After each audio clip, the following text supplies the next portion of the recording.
Hello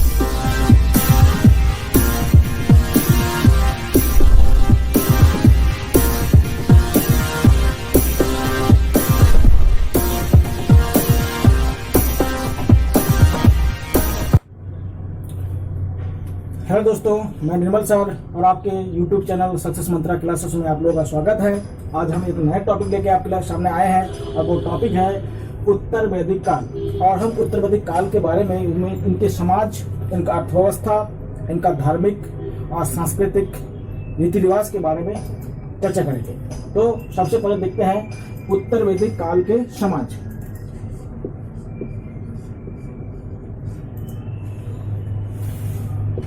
देखिए, आप लोगों को बताया था कि उत्तर वैदिक काल में एक शतपथ ब्राह्मण में एक उल्लेख मिलता है कि विधे माधव का एक उल्लेख मिलता है। उनके मुंह से एक अग्नि बलाए निकले थे और वो अग्नि गंगा नदी को के जो क्षेत्र है उनको जलाते हुए गंडक नदी तक पहुंचे थे। कहाँ नदी तक पहुंचे थे? गंडक। यानी उत्तर वैदिक लोक का जो दक्षिणतम बिंदु है वो कौन सा था? गंडक नदी तक ये लोग फैल गए थे।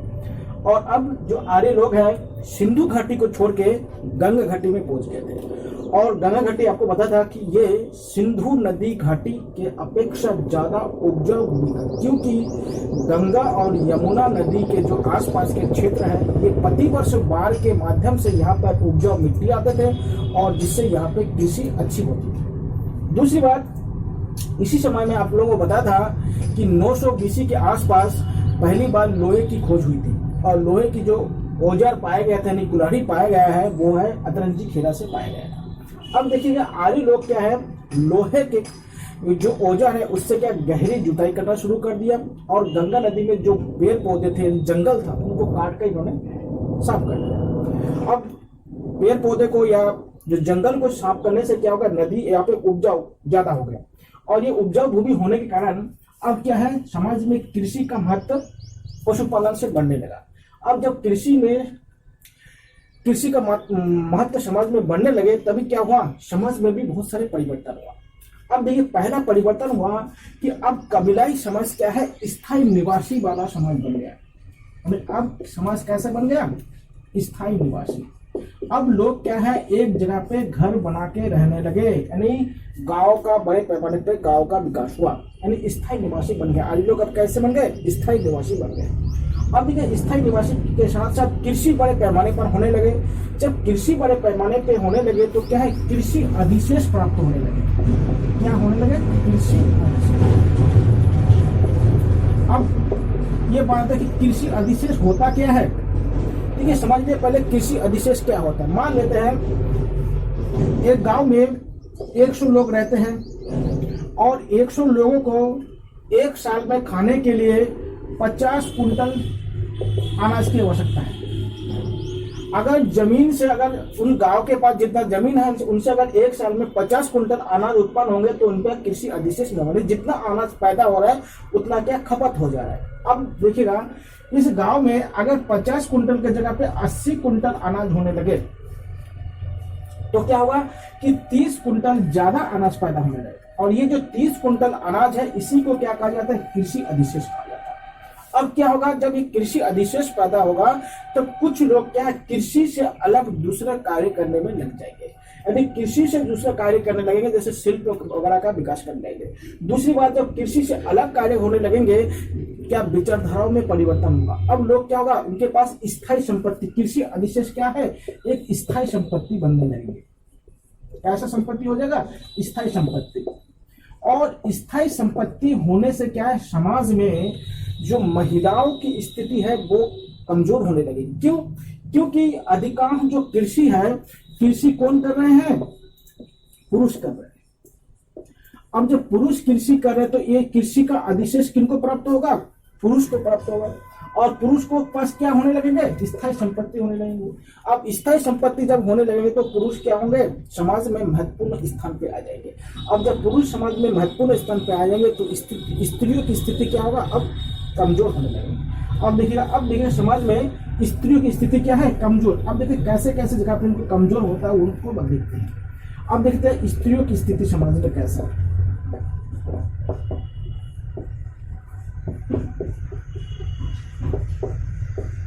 देखिए पहली बात है, अब बाल विवाह शुरू हो जाएगा। अब क्या होगा, बाल विवाह शुरू होगा। क्यों शुरू होगा? देखिए अगर कुछ लोग संपन्न लोग हो जाएंगे तो संपन्न लोग क्या होंगे, जो महिला सुंदर दिखेंगे या जो लड़की सुंदर होंगी उनसे शादी करने की प्रवृत्ति बढ़ जाएगी। तो प्रवृत्ति बढ़ जाएगा तो क्या होगा, ऐसे सुंदर लड़कियों की कम उम्र में विवाह होना शुरू हो जाएगा। तो इससे क्या है, समाज में बाल विवाह प्रचलित हो जाएगा। अब स्त्रियों को शिक्षा का अधिकार से वंचित कर दिया जाएगा। क्यों? क्योंकि जहां पे बाल विवाह होता है वहां पे महिलाओं को शिक्षा नहीं होता। आप मानिएगा 10 या 12 साल में अगर किसी महिला का शादी हो जाती है तो शिक्षा कैसे ग्रहण करेगा। आज देखिए भारत में जो ग्रामीण स्तर पर जो शिक्षा का कम स्तर होने का मुख्य कारण क्या है, बाल विवाह। बाल विवाह जहाँ पे होगा वहीं पे महिलाओं को शिक्षा नहीं प्राप्त होगा। अब देखिए आपको पता है कि ऋग्वेद में विधवा विवाह होता था। तो विधवा विवाह क्या था, इस विधवा विवाह को नियोग प्रथा कहा जाता था ऋग्वेद में। अब उत्तर वैदिक काल में क्या है, इस नियोग प्रथा पर प्रतिबंध लग जाएगा। क्या लग जाएगा? प्रतिबंध लग जाएगा। अब क्यों लगेगा? अब देखिए क्यों लगेगा, देखिएगा। मान लेते ये एक कुल है और ये एक परिवार है, इसी में 10 पुत्र हैं और इसमें भी 10 पुत्र हैं, और इनके पास 1000 गाय है और इनके पास भी 1000 गाय है। मान लेते इनका एक लड़का है ए और इनकी जो बहू है बी है, और इनके पास एक लड़का है सी।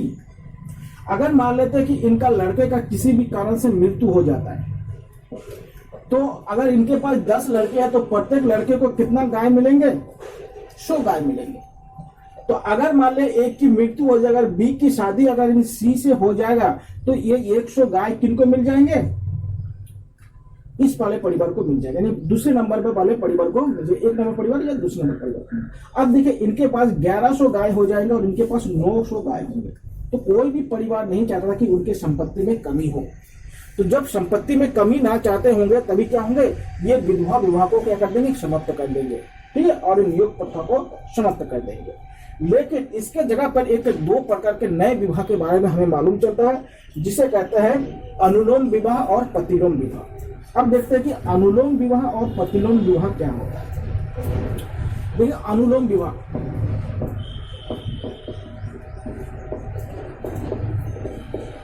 देखिए इस समय अनुलोम विवाह किसे कहते हैं, अगर जो लड़का है अगर उच्च कुल का है और लड़की अगर निम्न कुल का है तो इनके मध्य जो विवाह होंगे उसको क्या कहेंगे, अनुलोम विवाह कहा जाता है। और इसके उल्टा उसे कहते हैं प्रतिलोम विवाह। प्रतिलोम विवाह में जो लड़का है वो निम्न कुल का होगा और लड़की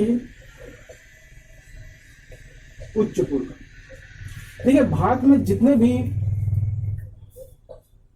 ओबीसी जो जातियां है, अधिकतर ओबीसी जाति क्या होता है, यही प्रतिलोम और अनुलोम विवाह से उत्पन्न माना जाता है। ठीक है, क्योंकि इनका चतुर्वर्ण व्यवस्था में कोई स्थान नहीं है। ठीक है, तो ये विवाह क्या है, आपके उत्तर वैदिक काल में बड़े पैमाने पर मिलता है। तीसरी बात, अब महिलाओं को सभा और समिति में भाग लेने पर प्रतिबंध लगा दिया। अब महिलाएं क्या है, सभा और समिति में भाग नहीं ले सकते। इसके साथ और दूसरा काम यह है कि महिलाएं अब धार्मिक कर्मकांड में भी भाग लेना उनको प्रतिबंधित कर दिया गया। अब यज्ञ में महिलाओं को बैठने से मना कर दिया गया।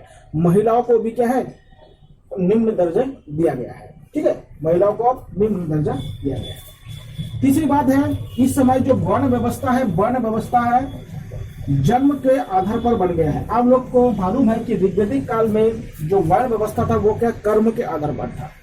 अब यहाँ पे जो वर्ण व्यवस्था है वो किस पर आधारित होगा, जन्म के आधार पर। अर्थात जो व्यक्ति जिस वर्ण में जन्म लेगा वो व्यक्ति उसी वर्ण का कहलाएगा। चाहे उसका व्यवसाय कुछ भी हो सकता है, व्यवसाय कुछ भी हो सकता है, लेकिन क्या है, जन्म जिस वर्ण में लेगा उनको वर्ण वही कर दिया गया। तीसरी बात, यहाँ पे लोग का जो रहन सहन है अब स्थायी निवासी हो गया है, तो घर बना के रहने लगे, तो क्या है, घर बना के रहने लगे। दूसरी बात, इनका खान पान खान पान में भी क्या है, ये लोग शाकाहारी और मांसाहारी दोनों प्रकार के भोजन का प्रयोग करते हैं। ठीक है, मनोरंजन के लिए ये लोग संगीत, मल्ल युद्ध, उसके बाद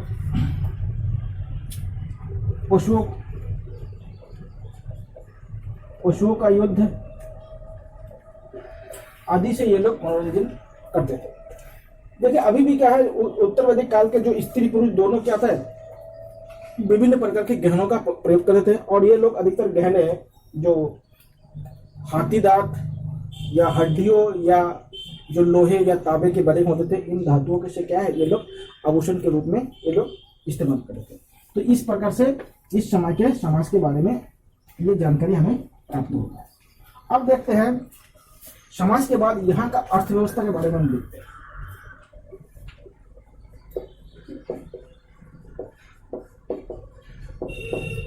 देखिएगा ऋग्वैदिक काल, उत्तर वैदिक काल में जो समाज का अर्थव्यवस्था है अब कृषि प्रधान हो गया, यानी इनका मुख्य व्यवसाय क्या हो गया, कृषि।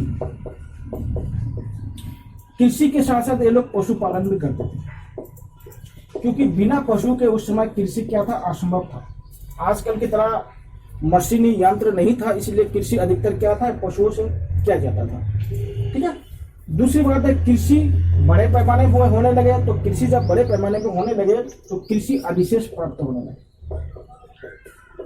कृषि अधिशेष प्राप्त होने लगे। और जब कृषि अधिशेष बड़े पैमाने पर होने लगे तो इसी को प्राप्त करने के लिए जो समाज के जो ऊपर के जो वर्ण थे, दो वर्ण जिसको ब्राह्मण और क्षत्रिय कहा जाता है, इन दोनों के मध्य विवाद शुरू होने लगे और इस विवाद को ब्रह्म क्षत्रिय युद्ध के नाम से जाना जाता है। शुरू रहता है ब्रह्म क्षत्रिय युद्ध के नाम से जाना जाता है।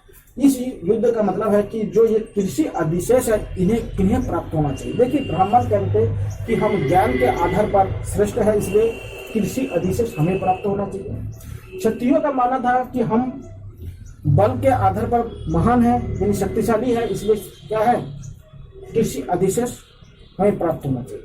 लेकिन अंत में ब्राह्मणों का विजय हुआ, क्योंकि ज्ञान के आधार पर उन्होंने अपनी श्रेष्ठता को सिद्ध किया। इसलिए देखेगा इस समय बहुत सारे ऐसे उपनिषद लिखे गए हैं और क्षत्रिय लोगों ने ब्राह्मणों को ज्ञान के आधार पर क्या चुनौती देने लगे। और जितने भी जो उपनिषद लिखा गया है वो क्षत्रियों द्वारा ही लिखा गया है। तो उपनिषद किनके द्वारा लिखा गया है, क्षत्रियों के द्वारा लिखा गया है, तो इनको कहा जाता है।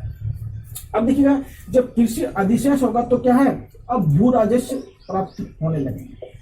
अब भू राजस्व प्राप्त होने के लिए क्या था, देखिएगा उस समय कुल उपज का 1/6 भाग क्या होता, भू राजस्व होता।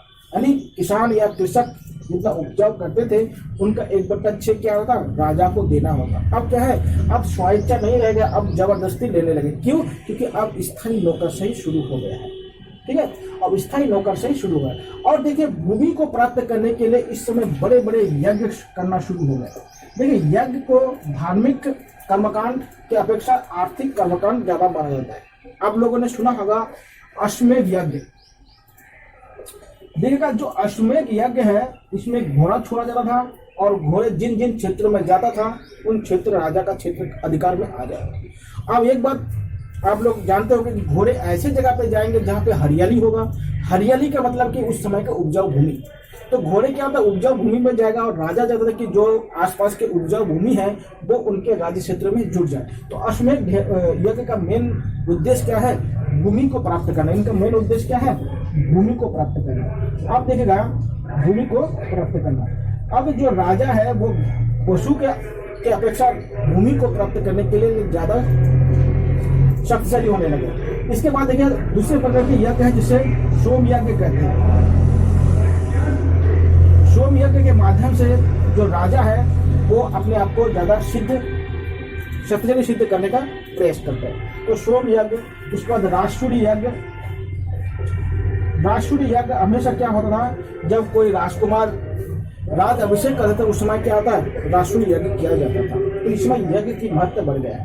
क्यों बढ़ गया, क्योंकि अब राजा या आय का मुख्य स्रोत उत्तर वैदिक काल में राज्य का मुख्य स्रोत क्या हो गया? भू राजस्व हो गया, ना कि पशु पक्षी हो गया, अरे पशु नहीं है बल्कि भू राजस्व होने लगे। इसलिए क्या है, इनकी महत्वता। अब देखिए, जब कृषि बड़े पैमाने पर होने लगे, कृषि अधिशेष प्राप्त होने लगे, तो क्या है, इस समय बहुत सारे कारीगर यानी शिल्प का विकास हुआ। इस समय बहुत सारे क्या है, शिल्प का विकास हुआ। तो शिल्प का विकास हुआ, जैसे कुम्हार, बढ़ई, लोहार, ऐसे शिल्प का विकास होना शुरू हुआ। अब इससे क्या होगा कि उत्तर वैदिक काल में बहुत सारे व्यापारिक गतिविधि भी हमें मालूम होता है, तो यहाँ पे व्यापार भी शुरू हो गया। अब इसी के बाद क्या धीरे धीरे लिपि और जो मुद्रा है उसका भी विकास होने शुरू होगा। यह है उनके समय के मुख्य क्या है, अर्थव्यवस्था के बारे में। अब देखते हैं उत्तर वैदिक काल में राज व्यवस्था या राजनीति या प्रशासन। देखिएगा, उत्तर वैदिक काल में राजा अब क्या है, ज्यादा शक्तिशाली हो गया। और राजा क्या होगा, अब राजा का चुनाव नहीं हो रहा था, बल्कि राजा अब वंश अनुगत हो गया। कैसा हो गया, वंश अनुगत। यानी राजा अब क्या है, जो वंश के अनुसार होने लगे, नहीं राजा का पुत्र ही क्या होगा, अब राजा होने लगे। और राजा की शक्ति में बहुत ज्यादा वृद्धि हुई। इससे क्या होगा, राजा की शक्ति में बहुत ज्यादा वृद्धि होने शुरू हो गया। अब देखिए, राजा का के बाद क्या था, उनका मुख्य सलाहकार कौन थे, पुरोहित होने लगे। अब देखिएगा, जो नौकरशाही है वो स्थायी होने लगे। नौकरशाही, अब नौकरशाही कैसे हो गया, स्थायी हो गया। अब जो सेना है, सेना भी क्या हो गया, स्थायी। तो इससे राजा की शक्ति में बहुत ज्यादा वृद्धि हुआ। इससे राजा की शक्ति में बहुत ज्यादा वृद्धि हो गया। अब इनसे क्या होता है, राजा अलग अलग भूखंड को जीतना शुरू कर दिया। अब क्या है, देखिए ऋग्वेद में लोग जनता का अर्थ है, अब जन से क्या है, जनपद में ये लोग आने लगे। ठीक है, देखिएगा, सबसे पहले क्या होता, व्यक्ति होता है। जब व्यक्ति आपस में मिलता है तो परिवार बनाता है, और जब बहुत सारे परिवार मिलता है तो उसको कुटुंब कहते हैं। बहुत सारे कुटुंब जब मिलते हैं तो उसको ग्राम कहते हैं। बहुत सारे ग्राम जब मिलता है तो उसको कहते हैं जन कहा जाता है। और बहुत सारे जन जब मिलते हैं तो उसको जनपद कहा जाता है। और बहुत सारे जनपद जब मिलते हैं तो उसको महाजनपद कहा जाता है। और बहुत सारे जो महाजनपद मिल जाएंगे तो इसी को साम्राज्य कहा जाएगा। आप जानते हैं कि जो ऋग्वेदिक काल था वो क्या था, वो जनतक था। उत्तर वैदिक काल क्या है, जनपद। उसके बाद आएगा आपका महाजनपद काल, जिसको बौद्ध और जैन धर्म का उदय जिस काल में होगा उसको क्या कहा जाएगा, जनपद का। और 16 महाजनपद आप लोग जानते हैं। और जब ये क्या है, मगध आएगा, तो मगध क्या है, भारत का पहला क्या है, साम्राज्य बनेगा। मगध क्या होगा, भारत का पहला साम्राज्य बनेगा, जो मगध बनेगा। ठीक है, तो देखिए, पहले व्यक्ति होता है, फिर व्यक्ति से परिवार बनता है, परिवार से कुटुंब बनता है, कुटुंब से ग्राम बनता है, ग्राम से जन बनता है, जन से जनपद बनता है, और जनपद से महाजनपद बनता है, और बहुत सारे महाजनपद मिलकर क्या बनाता है, साम्राज्य बनाता है। तो इस समय क्या होगा, इस प्रकार से। अब देखिए, और जो प्रशासन का सबसे जो छोटी इकाई था उसको ग्राम कहा जाता था। ठीक है, अभी भी प्रशासन का सबसे छोटी इकाई क्या है, ग्राम कहा जाता है। ठीक है, तो इस प्रकार से इस समय का प्रशासन था। और यहाँ पे जो नौकरशाही क्या है, स्थायी होने लगे, तो प्रशासन में क्या है, राजा का महत्व समाज में बढ़ने लगा। ठीक है, अब देखते हैं इस समय के धर्म, यानी उत्तर वैदिक काल में धर्म की महत्ता देखिए। देखिए, उत्तर वैदिक काल में आप लोगों को बताया हूं कि कृषि अधिशेष आने लगे। तो कृषि अधिशेष जब आने लगे तो बहुत से लोग क्या है, कृषि से इतर व्यवसाय करने लगे।